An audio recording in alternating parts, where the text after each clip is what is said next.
When people talk about elite military units, they almost always focus on the moment of impact. The door kick, the explosion, the firefight, the raid that ends with a target dead or captured. That's what makes headlines, that's what turns into documentaries, and that's what most people think special operations are built around. But those moments don't happen in isolation. They are the final step in a process that can take weeks, months, or even years. And long before the assault force ever arrives, someone has already been there, already watched the target, already confirmed the ground truth. That is where Regimental Reconnaissance Company comes in. RRC did not begin as a famous or prestigious unit. It began as a practical solution to a dangerous problem. During the Vietnam War, the U.S. military learned that large formations were blind without eyes forward. That led to the creation of long-range reconnaissance patrols, small teams inserted deep behind enemy lines to observe, report, and survive without support. These teams didn't exist to fight. They existed to make fighting possible. They watched trails, monitored enemy movement, identified base camps, and confirmed whether intelligence was real or imagined. Many of them never fired a shot.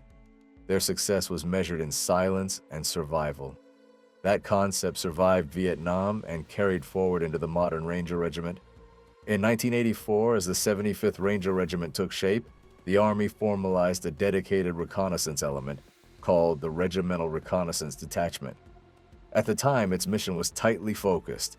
Rangers were designed to conduct airborne and air assault operations, often into hostile or uncertain terrain. Before a battalion of paratroopers could jump, someone had to confirm the drop zone was real, usable, and not already occupied by enemy forces. RRD was created to do that job. Early RRD missions were about terrain, not people. Teams would infiltrate ahead of Ranger forces to assess airfields, landing zones, roads, and obstacles. They confirmed whether the ground could support an assault force and whether that force would land into a fight it wasn't prepared for. This was dangerous work, but it was still considered support. The detachment existed to serve Ranger battalions, not national-level missions. That changed slowly at first, then all at once. Throughout the late 1980s and 1990s, Ranger reconnaissance teams were used in real-world operations that went beyond simple drop zone confirmation. In Panama, Haiti, and the Balkans, recon elements found themselves operating independently, often in politically sensitive environments where mistakes carried strategic consequences. These teams gathered intelligence, tracked enemy movement, and supported joint operations alongside other special operations forces. They were no longer just preparing terrain, they were shaping entire operations. After September 11th, that evolution accelerated dramatically. Afghanistan was not a conventional battlefield. Intelligence was fragmented, maps were outdated, and the enemy blended into the terrain and population. Satellites and drones could only provide so much information. Commanders needed human eyes on the ground. Ranger reconnaissance teams were among the first units inserted into Afghanistan, conducting combat halo jumps, moving through extreme altitude terrain and establishing observation sites in areas that had not seen American forces in generations. These missions were no longer about Rangers jumping in behind them. They were about feeding intelligence directly to higher headquarters, guiding airstrikes, confirming enemy locations, and enabling raids by other special mission units. Ranger recon teams were operating under conditions and authorities that placed them closer to the most secretive elements of the U.S. military than to conventional infantry. By the mid-2000s, it was clear that the detachment had outgrown its original role. The Army formally redesignated it as Regimental Reconnaissance Company. The name change mattered. A detachment supports a parent unit. A company operates independently. RRC was no longer just a Ranger enabler. It was a reconnaissance force with a strategic mission set. At the same time, RRC was placed under Joint Special Operations Command. This quietly changed everything. JSOC is responsible for the most sensitive missions in the U.S. military, including counterterrorism, hostage rescue support, and high-value target operations. By assigning RRC to JSOC, the military acknowledged that reconnaissance was not secondary to assault. It was foundational. Despite its placement under JSOC, RRC remained extremely small. Even today, the unit is believed to consist of roughly 30 to 40 operators. They are organized into 6-man teams, each capable of operating completely independently. There is no redundancy, no reserve element waiting nearby. When an RRC team deploys, they do so with the understanding that extraction may be delayed, compromised, or impossible. Their training reflects that reality. Selection into RRC is intentionally unforgiving. Candidates are usually experienced Rangers or Special Operations soldiers with multiple deployments already behind them. Even then, most are not selected. The process is designed to identify individuals who can operate alone, make sound decisions under exhaustion, and remain disciplined when no one is watching. Physical endurance matters, but mental resilience matters more. A recon operator who panics, rushes, or seeks action is a liability. Those who pass selection enter a training pipeline that turns them into something different from standard infantry or assault-focused operators. RRC training emphasizes stealth, patience, and information discipline. Operators learn advanced parachuting techniques, including Halo and Haho, allowing them to infiltrate denied airspace from extreme altitude. They attend combat diving courses, learning how to move underwater with minimal signature. They master communication systems that allow them to transmit intelligence securely from deep behind enemy lines. Many are trained as joint terminal attack controllers, capable of directing airstrikes if compromised. But perhaps the most important part of RRC training is surveillance tradecraft. This includes how to observe without being seen, how to remain motionless for hours or days, how to track targets without alerting them, and how to report information clearly and accurately. An RRC team is expected to provide intelligence that commanders can trust with lives on the line. Guessing is unacceptable, assumptions are dangerous. If RRC reports that a target is present, that report must be correct. In practice, RRC's primary mission is special reconnaissance. Teams infiltrate denied areas to observe enemy forces, facilities, or individuals. They confirm patterns of life, identify security measures, and assess the environment. This intelligence is often used to plan raids by units like Delta Force or SEAL Team 6. In many cases, RRC teams are in position days or weeks before an assault occurs. If the raid goes wrong, the fault often traces back to faulty reconnaissance. That reality places enormous pressure on RRC operators. Another critical mission is close target reconnaissance. This involves observing a specific individual or location from extremely close range, sometimes within visual distance. These missions are among the most dangerous in special operations.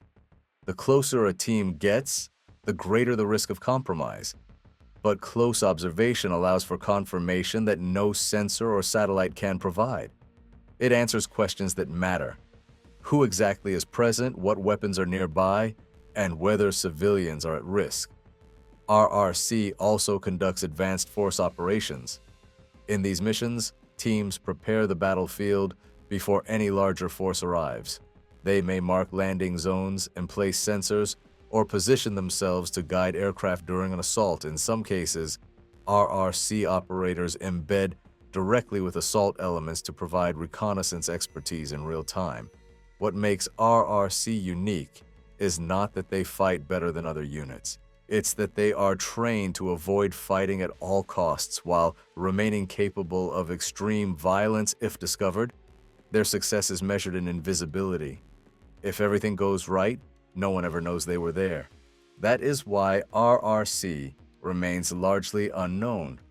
They do not release mission footage, their operators do not write books, their actions rarely appear in official statements. When a high-profile raid succeeds, the focus is on the assault force. But behind that success is almost always a period of silent observation, carried out by people whose names will never be public. RRC exists to remove uncertainty. In warfare, uncertainty kills more people than enemy fire. By confirming reality before action, RRC reduces that uncertainty. They don't win wars on their own, they make sure wars are fought with eyes open. That is what RRC really is. By the time Regimental Reconnaissance Company became fully integrated, into Joint Special Operations Command, its role was no longer theoretical. RRC was not a backup force, not a niche capability, and not a contingency asset waiting on the sidelines. It was actively shaping operations at the highest level of U.S. Special Operations, often without any visible indication that it was present at all. This shift fundamentally changed how modern raids, strikes, and hostage rescues were planned and executed. In traditional military operations, reconnaissance is often treated as a phase.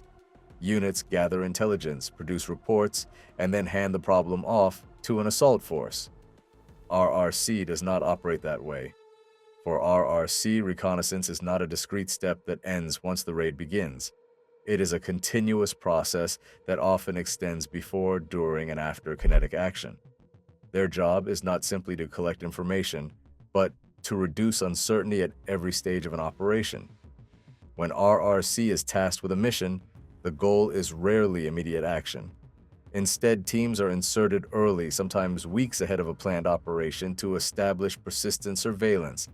They watch who comes and goes, they note changes in routine, they identify patterns that are invisible from the air. Over time, they build a picture of reality that is far more reliable than any single intelligence source. This is especially important in environments where enemy forces blend into civilian populations or deliberately alter their behavior to avoid detection. One of the most misunderstood aspects of RRC's work is how close they operate to their targets. Close target reconnaissance is not an exception for RRC. It is a core competency. These missions often require teams to position themselves within visual range of individuals or facilities for extended periods of time.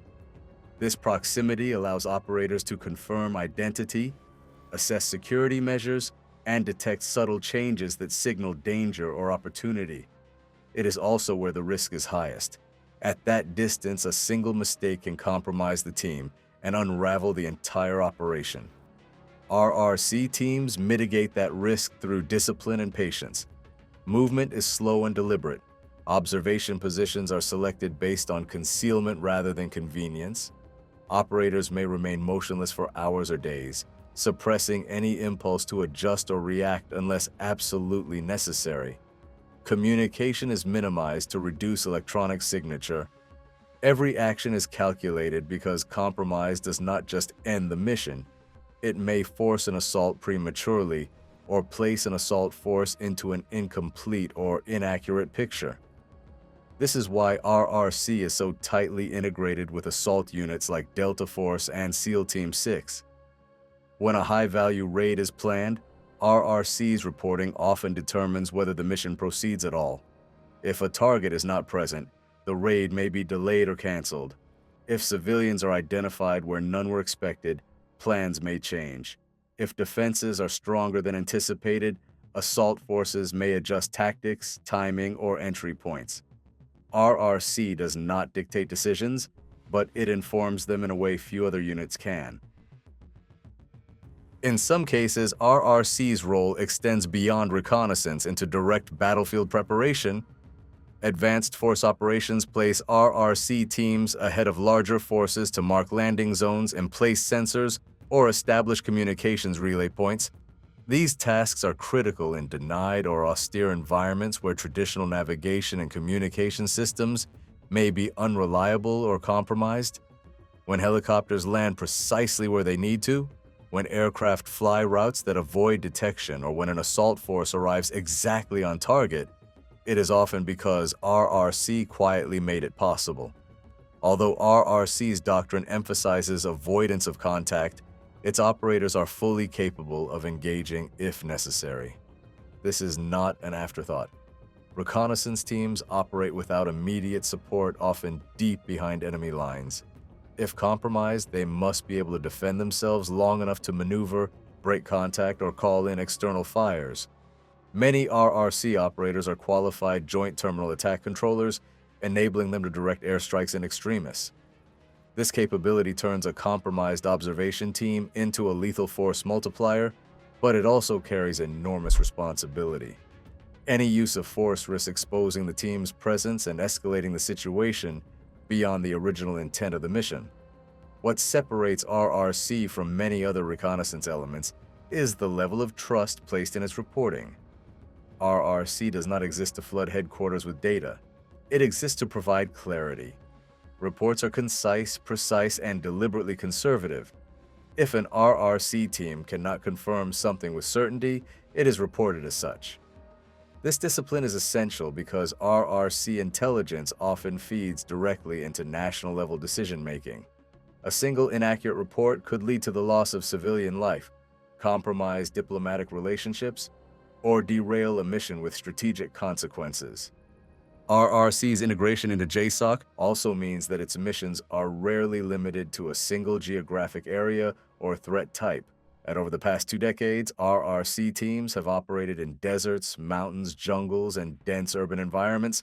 They have supported counterterrorism operations, hostage rescue missions, and contingency plans that never became public. In many cases, their work remains classified long after the operation itself is acknowledged. This secrecy is not about mystique. It is about protecting methods, sources, and the operators themselves. As warfare has evolved, RRC's relevance has only increased. Modern conflict increasingly involves near-peer adversaries who can contest airspace, disrupt satellites, and jam electronic systems. In such environments, reliance on remote sensors alone becomes dangerous. Drones can be shot down, signals can be spoofed, imagery can be outdated within hours. Human reconnaissance remains one of the few ways to confirm reality when technology fails. RRC is built specifically for that problem set. At the same time, the demands placed on RRC have grown heavier. The unit's small size means that operational tempo can quickly become unsustainable. Teams rotate frequently, often with little public acknowledgement of their work. Unlike assault units, whose missions may be discreet and episodic, reconnaissance demands persistence. Watching a target for days or weeks requires a different kind of endurance, both physical and psychological. The strain of prolonged isolation, constant vigilance, and the knowledge that a single error could have far-reaching consequences takes its toll. Despite this, RRC continues to attract some of the most capable soldiers in the U.S. military. This is not because of prestige or recognition. It is because RRC offers a level of autonomy, trust, and responsibility that few units can match. Operators are expected to think independently, adapt in real time, and make decisions without immediate guidance. Success depends not on aggression, but on judgment. In the broader ecosystem of special operations, RRC occupies a unique position. It is neither purely conventional nor purely special mission focused. It bridges the gap between intelligence collection and direct action. It operates quietly in the background, yet its influence is felt in some of the most consequential operations of the past 2 decades. When a raid unfolds exactly as planned, when targets are precisely where intelligence predicted, and when civilian harm is avoided, RRC's contribution is often invisible but decisive. This is why RRC endures, not because it seeks attention, but because modern warfare demands units that can operate with restraint, precision, and patience. Assault forces may end missions, but reconnaissance forces define them. And in that role, Regimental Reconnaissance Company remains one of the most important and least understood units in the U.S. military. As modern warfare continues to evolve, the relevance of Regimental Reconnaissance Company has not diminished. In many ways, it has increased. While technology has transformed how militaries gather information, it has not eliminated uncertainty. In fact, it has often created new forms of it. Satellites can provide imagery, but they cannot always explain intent. Drones can track movement, but they cannot reliably distinguish between routine behavior and preparation for violence. Signals intelligence can intercept communications, but it can also be deceived. In this environment, RRC exists to answer a simple but critical question: what is actually happening on the ground? The past 2 decades of conflict have demonstrated that even the most advanced military in the world cannot rely exclusively on standoff intelligence. Every major failure in counterterrorism and special operations planning has shared a common feature: incomplete or incorrect understanding of reality. Targets were misidentified, locations changed, civilians were present when intelligence said they would not be.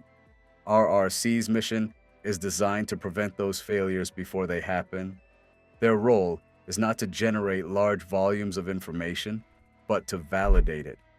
When RRC confirms a target, commanders can act with confidence that cannot be replicated through remote sensing alone.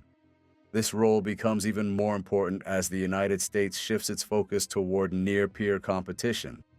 In conflicts involving advanced adversaries, the assumption that air superiority and persistent ISR will always be available is increasingly questionable. Satellites may be degraded, communications may be jammed, drones may be denied access to contested airspace. In those environments, human reconnaissance regains a level of importance not seen since the Cold War. RRC's ability to infiltrate quietly, observe patiently, and report accurately provides a hedge against technological vulnerability. RRC's future relevance also lies in its adaptability. Unlike units built around a single mission type, RRC has consistently evolved alongside changes in warfare. It began as a terrain reconnaissance element supporting airborne assaults. It became a deep reconnaissance force supporting counterterrorism raids. It now operates across a spectrum that includes urban surveillance, rural observation, maritime infiltration, and denied area reconnaissance. This flexibility is not accidental.